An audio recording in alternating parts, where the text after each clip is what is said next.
മരുന്നെന്ന പേരിൽ വിഷം കഴിച്ചിട്ട് അസുഖം മാറാതെ ഭയപ്പെടുന്ന എത്രയോ ആളുകൾക്ക് ആശ്വാസമായി പടച്ചവൻ്റെ അനുഗ്രഹം കൊണ്ട് ഈ അക്യുപങ്ക്ചർ ചികിത്സ. എൻ്റെ ഒരു പേഷ്യൻ്റ് എന്നോട് സംസാരിച്ച ഒരു വോയിസ് ഞാൻ നിങ്ങളെ കേൾപ്പിക്കാം. നിങ്ങൾ അക്യുപങ്ക്ചർ ചികിത്സയിൽ വന്നിട്ട് നിങ്ങൾ ഇൻഹേലർ എത്ര നാൾ ഉപയോഗിച്ച ഇൻഹേലർ നിങ്ങൾക്ക് തോന്നിയിരുന്ന എപ്പോഴെങ്കിലും ഇൻഹേലർ ഒഴിവാക്കാൻ പറ്റുമെന്ന് നിങ്ങൾക്ക് തോന്നി? ഒരിക്കലും പറ്റിയിട്ടില്ലായിരുന്നു. എന്നുവെച്ചാൽ മരണം വരെയും ഞാൻ സ്പ്രേ തന്നെ ഉപയോഗിക്കൂ എന്നുള്ള ഒരു കണ്ടീഷനാണ്.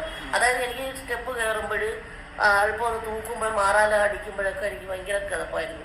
അപ്പൊ ഞാൻ വിചാരിച്ചു ഓൾറെഡി ഇത് എനിക്ക് സ്പ്രേ അടിക്കുമ്പോൾ അപ്പോഴേക്കും മാറും. അത് ആശ്വാസം, എനിക്ക് നല്ല ആശ്വാസം കിട്ടും. പിന്നെ വീണ്ടും ഒരു പുനർജീവിതം പോലെയാണ്. അപ്പൊ ഇത് തന്നെ എന്റെ മരുന്ന്. ഇനി എനിക്ക് മരുന്നില്ല എന്ന് പറഞ്ഞ സ്പ്രേ ഒരുപാട് കാശ് കൊടുത്ത് എന്നെ ഒരുപാട് സ്പ്രേ വാങ്ങിച്ച് ഉപയോഗിച്ച് ഡോക്ടറെ പോലും കാണൂലായിരുന്നു. വാങ്ങിച്ച് ഉപയോഗിച്ചുകൊണ്ട് പറഞ്ഞു. അങ്ങനെയാണ് എൻ്റെ കുഞ്ഞമ്മയുടെ മോള് ഇതുപോലെ കാര്യം പറഞ്ഞു. എനിക്ക് നന്നായിട്ട് മാറ്റമുണ്ട്, നീ ഒന്ന് ജസ്റ്റ് ഒന്ന് പോയി നോക്ക്, വിശ്വാസം ഉണ്ടോ ഇല്ലയോ. ഒരു ജസ്റ്റ് ഒന്ന് ഒരു പ്രാവശ്യം വന്ന് നോക്കിയതാണ്. ഫസ്റ്റ് ടൈം വന്ന് നോക്കി, ഒരു പിന്നെ ചെയ്തു നോക്കി പോയി. അപ്പോൾ എനിക്ക് ശകലം ബുദ്ധിമുട്ടുണ്ടായിരുന്നു. അപ്പോൾ ഞാൻ പറഞ്ഞു അതൊന്നും പറ്റുമോ ഇല്ലേ. അല്ല, അപ്പോൾ എൻ്റെ കുഞ്ഞമ്മയുടെ മോള് പറഞ്ഞു ഇല്ല നീ പൊയ്ക്കോ, ഒരിക്കൽ കൂടെ പൊയ്ക്കോ എന്ന് പറഞ്ഞു. വീണ്ടും ഞാൻ അടുത്ത ആഴ്ച പോയി എനിക്ക് ചെയ്തപ്പോൾ നല്ല മാറ്റം. എത്ര ദിവസം ഇങ്ങനെ വലിക്കാതിരിക്കാൻ പറ്റുമോ നോക്കി. ആ ഒരു മാഷാദ ഞാൻ വലിക്കാതായിട്ട് ഇപ്പൊ തന്നെ ഒരു 1.5 വർഷത്തിന് കൂടുതലായി. സ്പ്രേ കൈ കൊണ്ട് തൊട്ട് കളർ പോലെ എനിക്ക് അറിയാറില്ല. എത്ര സ്റ്റെപ്പ് വരില്ല അപ്പൊ ആ നിമിഷം അങ്ങ് മാറും. വലിക്കാതെ എനിക്ക് ഭയങ്കര പൂർണ്ണ വിശ്വാസമാണ്. ഞാൻ അത് എവിടെ വേണമെങ്കിലും പറയാം, എന്ത് വേണമെങ്കിലും. എന്റെ ഒരു അനുഭവത്തോടെ ഞാൻ പറയുന്നത്. അത് ഇനിയെങ്കിലും ആരെങ്കിലും യൂട്രസിന് മുഴയോ കാര്യങ്ങളോ ഒന്നും ഉണ്ടെങ്കിലും സർജറി ചെയ്ത് മാറ്റാൻ നോക്കരുത്.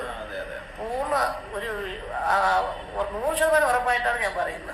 അക്യുപങ്ക്ചർ ചികിത്സയിൽ വന്നിട്ടുള്ള ഒരു അനുഭവം ഒരു പറയാണ്.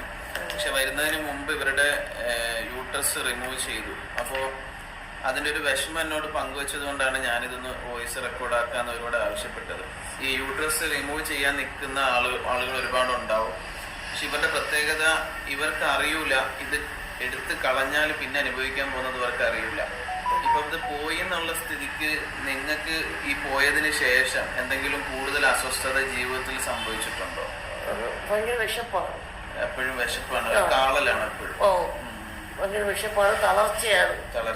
അതിന് മുമ്പൊന്നും ഒരു കുഴപ്പമില്ല. ക്ഷീണം, എപ്പോഴും ഉറങ്ങും, ഇരുന്ന് ഉറക്കമാണ്. കാരണം എന്തെങ്കിലും കട്ട് ചെയ്താലും ഇരുന്ന് ഉറങ്ങിപ്പോകും. ശരിക്കും അതെടുത്ത് കളഞ്ഞതിന്റെ ഒരു കുറ്റബോധമുണ്ട് 100% ഉറപ്പാണ്. പക്ഷെ ഇത് ഞാൻ 1 മാസത്തിന് മുമ്പ് എങ്ങനെ എടുത്ത് കളയുന്നതിന്റെ 1 മാസത്തിന് 10 ദിവസത്തിന് മുമ്പെങ്കിലും ഞാൻ കണ്ടിരുന്നെങ്കിൽ ഒന്ന് ട്രൈ ചെയ്ത് നോക്കിയത്. വിശ്വാസമാണ്. അപ്പോൾ ദീർഘമായ വോയിസ് ആണ്. ഫുള്ള് വേണ്ടവർ എനിക്ക് പേഴ്സണലി ചോദിച്ചാൽ അയച്ചു തരാം ഇൻഷാ അല്ലാ. അപ്പോൾ ഇതിന് നമ്മളൊരു ചികിത്സയും കുറ്റപ്പെടുത്തല്ല. കാരണം ചികിത്സകരാരും അങ്ങോട്ട് വിളിച്ചു വരുത്തിയിട്ട് യൂട്രസ് എടുത്ത് കളയല്ല. പക്ഷെ മനുഷ്യരുടെ ഇടയിൽ ഇത്തരം തെറ്റായ പ്രവണതകളെ ചികിത്സകളാണെന്ന് ധരിച്ചു പോയി അവർ പറയുന്ന വാക്കിനെ കേട്ട് സ്വന്തം ശരീരത്തിലെ അവയവങ്ങളെ നശിപ്പിച്ച് കളയുന്ന അവസ്ഥ പലരിലും ഉണ്ട്. അപ്പോൾ അതിൽ നിന്ന് ജനങ്ങൾ മുക്തമാകാൻ വേണ്ടിയിട്ടാണ് നമ്മളുടെ ഈ സംസാരങ്ങളും നമ്മൾ ഈ ചികിത്സ നിങ്ങളെ പരിചയപ്പെടുത്തുന്നത്. നിങ്ങൾ അപകടത്തിൽ പെടാതിരിക്കാൻ വേണ്ടിയിട്ടാണ്. അപ്പോൾ ഇത്തരം ഇൻഹേലറൊക്കെ ഉപയോഗിച്ച് ആ വിഷമൊക്കെ വലിച്ച് നിങ്ങൾ കുളവായിട്ടിരിക്കുകയാണെങ്കിൽ പോലും അൽഹംദുലില്ലാ ഇവരുടെ ഒരു അനുഭവം ഇവർ പറയുകയാണ്. അതിലൊരു 100% എന്ന് പറഞ്ഞൊരു വാക്ക് പറയുന്നുണ്ട്. നമുക്കൊരു ക്ലെയിമും ഇല്ല. നമ്മുടെ ശരീരം സൃഷ്ടാവ് സൃഷ്ടിച്ചത് പരിപൂർണമായ സൃഷ്ടിപ്പാണ്. ഇതിലെന്ത് അസ്വസ്ഥത വന്നാലും മാറുന്ന സംവിധാനം ഇതിൽ തന്നെയാണെന്നേ. ചെറിയ ചില ചിട്ടകൾ പാലിച്ചാൽ തന്നെ മിക്കവാറും എല്ലാ അസുഖങ്ങളും ഇൻഷാ അല്ലാ സുഖപ്പെടും. അപ്പോൾ അക്യുപങ്ക്ചർ ചികിത്സ സ്വീകരിക്കുന്ന ആളുകൾ ആ ചിട്ടകൾ പാലിക്കാൻ പറയുന്ന ചികിത്സകൻ പറയുന്ന ചിട്ടകൾ കൃത്യമായി പാലിക്കുക. ചികിത്സ മുടങ്ങാതെ പരമാവധി ശ്രദ്ധിക്കുക.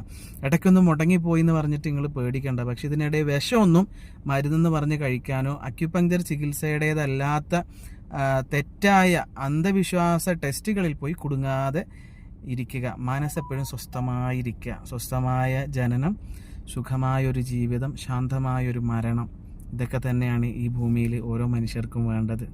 അള്ളാഹു എളുപ്പമാക്കട്ടെ. അസ്സലാമു അലൈക്കും.